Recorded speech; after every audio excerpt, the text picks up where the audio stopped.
Os dois alicerces. Texto áureo. E sede cumpridores da palavra, e não somente ouvintes, enganando-vos com falsos discursos. Tiago, capítulo 1, versículo 22. Verdade aplicada. O Senhor chama de bem-aventurados aqueles que não são apenas ouvintes, mas praticantes de sua palavra. Objetivos da lição: falar acerca da importância de ouvir e praticar a palavra, ensinar como devemos edificar de maneira correta e destacar alguns exemplos práticos acerca da parábola. Texto de referência: Lucas capítulo 6, versículo 47 ao 49. Qualquer que vem a mim e ouve as minhas palavras e as observa, eu vos mostrarei a quem é semelhante. É semelhante ao homem que edificou uma casa e cavou e abriu bem fundo e pôs os alicerces sobre a rocha. E vindo a enchente, bateu com ímpeto a corrente naquela casa e não a pôde abalar, porque estava fundada sobre a rocha. Mas o que ouve e não pratica é semelhante ao homem que edificou uma casa sobre terra, sem alicerces, na qual bateu com ímpeto a corrente e logo caiu, e foi grande a ruína daquela casa. Motivo de oração: ore a Deus por compreensão de sua palavra a cada instante de sua vida. Introdução. Jesus nunca desejou que suas palavras fossem deixadas em ouvidos surdos, mas quer que produza uma verdadeira transformação na vida de cada um que ouve, crê, recebe e obedece. Capítulo 1. A importância de ouvir e praticar a palavra. Essa parábola foi dada ao fim do Sermão da Montanha, com a intenção de mostrar que nada adianta viver um evangelho superficial e sem raízes profundas. Mateus e Lucas registram a parábola de dois construtores com os quais Jesus conclui o sermão. O mestre, por excelência, empregava o método das parábolas para ensinar verdades importantes sobre o reino. A parábola é uma comparação, é um relato terrenal que ilustra uma verdade celestial. As parábolas têm a virtude de serem breves, fáceis de lembrar e partem de algo muito conhecido. A verdade central desta parábola é que a obediência é indispensável no discipulado. No reino dos céus, ouvir as palavras do Evangelho sem o fazer, aquilo que é ordenado, conduz à ruína espiritual. Em contrapartida, o ouvir e o fazer, ou seja, a obediência, servem como base para edificar uma vida capaz de suportar ataques de todos os elementos e permanecer de pé. O novo comentário bíblico do Novo Testamento diz assim: a diferença principal dessas duas casas não está na aparência. Os escribas e fariseus pareciam tão justos quanto os herdeiros do reino, mas a chave de toda a questão é o fundamento. A casa sobre a rocha é o exemplo de uma vida edificada em um relacionamento verdadeiro com Cristo. Ela passará pelo teste do juízo de Deus, mas a casa sobre a areia não. Vivemos em uma cultura em que todos querem ser livres, cada um expressando seu ponto de vista sobre o bem e o mal. Mas Deus nos deu sua santa palavra pelos lábios de nosso amado Jesus, para sabermos antecipadamente o que é bom e agradável. Sendo assim, não basta ouvir a palavra, mas também colocá-la em prática. Jesus ilustra isso nessa parábola que lida com um homem que deseja construir uma casa, mas coloca as fundações em cima de uma rocha firme, porque quando a tempestade ou inundação chega, ela não abala sua estrutura e nem pode derrubá-la. O mesmo não acontece com quem a constrói na areia e não a põe em fundação. Segundo Warren Wiersbe, os dois construtores representam a vida de dois homens. Os dois usam os mesmos materiais e a mesma planta, e o mundo não vê diferença nas duas casas.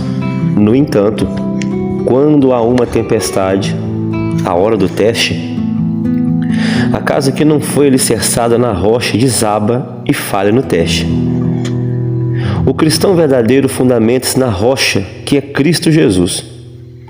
A justiça não se fundamenta na igreja, no credo ou na mansidão, mas em Jesus Cristo, que morreu pelo aquele que crê. O Filho de Deus prova-se por sua firmeza em meio às tempestades que o testam. O cristão verdadeiro prova-se na obediência a Cristo. Neste sermão, Jesus nos apresenta dois fundamentos, a rocha e a areia. A rocha simboliza a pessoa de Cristo, e construir sobre a rocha é construir sobre os fundamentos de sua palavra. A areia simboliza os ditames do mundo, uma vida guiada pela razão e fora dos preceitos divinos.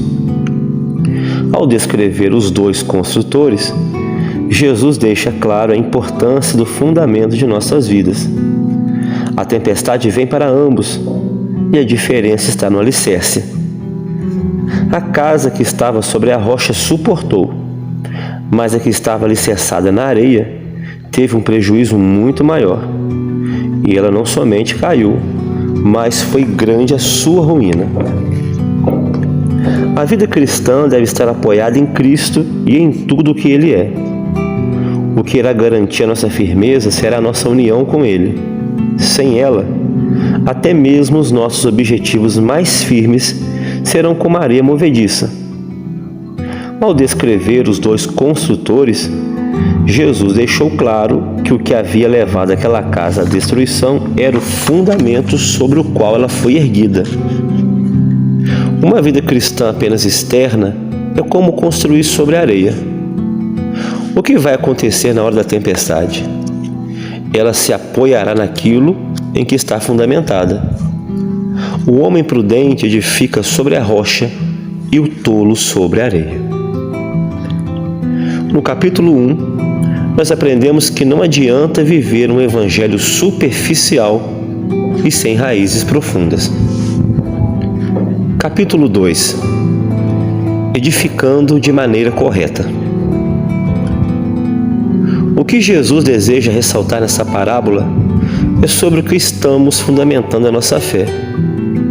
Ao descrever os acontecimentos, ele aponta para dois tipos de construtores, os prudentes e os insensatos. Ambos ouvem, enfrentam os mesmos testes, têm as mesmas oportunidades e aparentemente construíram casas semelhantes. Mas havia contrastes fundamentais. Eles tinham naturezas diferentes porque um era prudente, atencioso e se fixava no que fazia. O outro era insensato e não prestou muita atenção ao que estava fazendo. A diferença é que um obedeceu às palavras de Jesus e o outro não. Um edificou sobre um fundamento sólido, a rocha, o outro na areia, que é um fundamento inseguro. Os fundamentos não são visíveis ao olho humano, mas os testes revelam a classe destes fundamentos. Existe um contraste radical na maneira como ambos suportaram as provas. A casa construída pelo prudente passou por todos os testes, enquanto a casa do outro se desfez. Jesus ilustra essa parábola falando de edificadores prudentes e insensatos, referindo-se a duas classes de pessoas. E ele usa como símbolo da vida edificada nele a construção de uma casa. Jesus disse que aquele que pratica a sua palavra é semelhante a esse homem que construiu sobre a casa, sobre a rocha. Aqui está o segredo da vida firme em Deus: escutar e praticar. E o que fez a casa ruir? Não foi o material com que a casa foi construída, mas sim o alicerce. Cristo é o nosso alicerce, e sem ele tudo é incerto. Uma casa não se constrói primeiro pelo telhado ou pelas paredes. A primeira coisa deve ser o alicerce. Isso nos fala de fundamento, de raízes que devem ser fixadas. Jesus apresentou um quadro muito assustador para aqueles que construíram sobre a areia. Segundo Lucas, capítulo 6, versículo 49, e foi grande a ruína daquela casa. As chuvas, os rios, os ventos, tudo isso se refere aos problemas que podem existir na vida das pessoas, como doenças, problemas econômicos e mortes. Jesus não isentou ninguém da tempestade, pois ela veio tanto para o sábio quanto para o tolo. A grande verdade aqui é que a única casa que vai resistir é aquela que estiver firmada na rocha. Estar em Cristo é estar debaixo de uma graça protetora, mesmo diante das tempestades. Ser cristão não nos salva das tempestades, mas nos dá força, de acordo com a nossa fé, para poder sair delas. Aqueles que não têm Deus em suas vidas não têm esperança de progredir nos problemas do dia a dia. Antes de uma perda final e irreparável, antes que esta perda nos sobrevenha, devemos ser sábios o bastante para reconhecer nossa total dependência e absoluta impotência. Não podemos construir os alicerces de nossas vidas longe daquilo que a palavra nos ensina e manda fazer. A única pessoa que perdeu aqui foi a que construiu não de forma errada, mas sobre o fundamento errado. O que seria mais fácil, cavar sobre a rocha para se obter um alicerce seguro ou construir sobre a areia? Por uma questão de natureza, sempre somos conduzidos a tomar o caminho mais fácil. O que era a areia que não oferecia segurança futura em caso de tempestades? O ensino dos fariseus, o fundamento inseguro para a vida presente e para a vindoura, é esse fundamento de areia. A rocha básica sobre o qual os homens deveriam construir para o tempo e a eternidade era a palavra que o Senhor Jesus lhes entregou. Contudo, não bastava apenas ouvir e conhecer que Ele era o caminho, pois isso não salva ninguém. Enquanto não houver uma rendição à verdade, à pessoa que a proferiu, Cristo, não haverá posse dessa classe de vida. Durante gerações, o povo tinha sido ensinado a cumprir leis, mandamentos e tradições que nem mesmo as autoridades religiosas conseguiam cumprir na íntegra. Em contraste com os ensinamentos dos escribas e fariseus, Jesus descreveu o caminho da salvação como estreito e muito apertado, onde poucos passariam por ele. Ao final de seu discurso, a multidão se maravilhou ao atestar a diferença de como Jesus os ensinava das autoridades religiosas. No capítulo 2, nós aprendemos que Jesus ressalta nessa parábola sobre o que estamos fundamentando a nossa fé. Capítulo 3. Ensinamentos práticos acerca da parábola.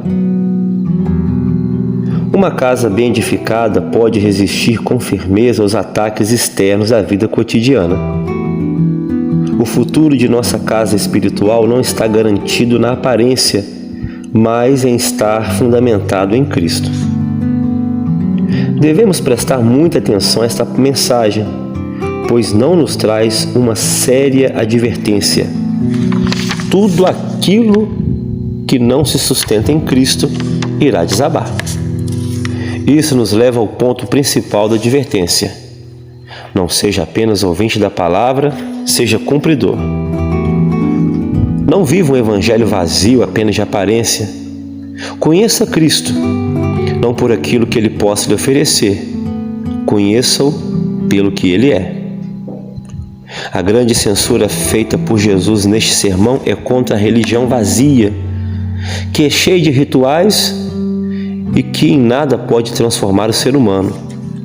Jesus não nos deixou uma religião, Ele nos deixou um reino. Não somos apenas filhos, somos a geração eleita para anunciar as suas virtudes. Ainda que a casa fosse bonita, sua queda foi grandiosa. Os ventos e as tempestades da vida vêm para aquilo que é belo e para aquilo que é feio. Eles sempre vêm. Sabendo disso, o prudente o constrói sobre uma rocha inabalável que suporta tudo que possa vir bater, soprar, inundar e agredir como bem entendem. Mas uma coisa é certa: eles jamais derrubarão uma casa firmada sobre a rocha. Assim também a vida cristã, que está a cada dia firmada no conhecimento e no poder de Deus. A casa é o conjunto de todos os aspectos de nossa vida neste mundo. A casa é a sua conquista como pessoa, a sua realização na vida. Essa casa é o objetivo no qual você investe o esforço de sua vida. Uma casa não se edifica de forma instantânea ou sem um grande investimento. Em que estamos investindo nossa existência? Em que estamos gastando a maior parte de nosso tempo e trabalho? Muitos estão investindo tudo em busca da aparência, diversão, comida, bebida, prazeres. Mas onde está realmente o alicerce de nossa casa? De que material ela é feita? Quem é o seu Deus, afinal? O seu maior bem? É preciso que nossas construções sejam feitas conforme os valores, princípios e diretrizes revelados na Palavra de Deus. Somente assim estaremos em condições de suportarmos as adversidades e dificuldades nesta vida e sermos aprovados no dia do juízo. O que foi determinante para a casa? O alicerce onde foi construída. E como Jesus definiu esse construtor? Como insensato, que construiu sobre um lugar aparentemente bom, porém inseguro. Jesus define sucesso na vida ou felicidade, como fazer o que ele diz. Os insensatos apenas ouvem, mas não colocam em prática aquilo que ouviram. Os prudentes entendem a palavra de Deus e a vontade de Deus. Todos aqueles que estão dedicando tempo e esforço para aprender sobre a palavra do Santíssimo estão se tornando mais inteligentes, mais experientes e mais sábios a cada dia. Nossas ações são produto do exercício de nossa liberdade para escolher. O recebimento de uma abordagem de Deus, em qualquer forma que venha, implica na obrigação moral de escolher o curso de ação que Deus recomenda. Assim como escreveu John Stott no livro A Mensagem do Sermão do Monte, página 216, o Senhor Jesus concluiu seu sermão convocando a todos a termos uma, abre aspas, reação adequada à instrução que acaba de dar, fecha aspas. Ele coloca diante de nós a escolha radical entre a obediência e a desobediência. Obedecer às instruções de Deus de acordo com as Escrituras é ter um fundamento sobre a rocha. A escolha da base de nossas vidas não tem a ver com nossos antepassados, nossos pais ou qualquer outra pessoa. Diante da mensagem transmitida por Jesus Cristo, somos responsáveis pelas escolhas que faremos a partir do que nos foi revelado, sabendo que nossas escolhas resultarão em consequências boas ou más. Adão culpou Eva por haver comido do fruto proibido. Eva culpou a serpente por lhe ter oferecido. Essa é a natureza pecaminosa que nunca aceita a responsabilidade pessoal. No capítulo 3, nós aprendemos que o futuro de nossa casa espiritual não está garantido na aparência, mas em estar fundamentada na pessoa de Jesus Cristo. Conclusão. O sermão é concluído enfatizando as reações de seus ouvintes. Devemos estar atentos, pois o Senhor apresentou-nos apenas duas reações: pratica ou não cumpre. Que o Espírito Santo opere em cada coração para que tenhamos uma reação adequada às instruções que estudamos ao longo desse trimestre. Sim, Senhor, queremos viver conforme a Tua vontade. Então, vivamos. E isso implica em querer e fazer. Amém.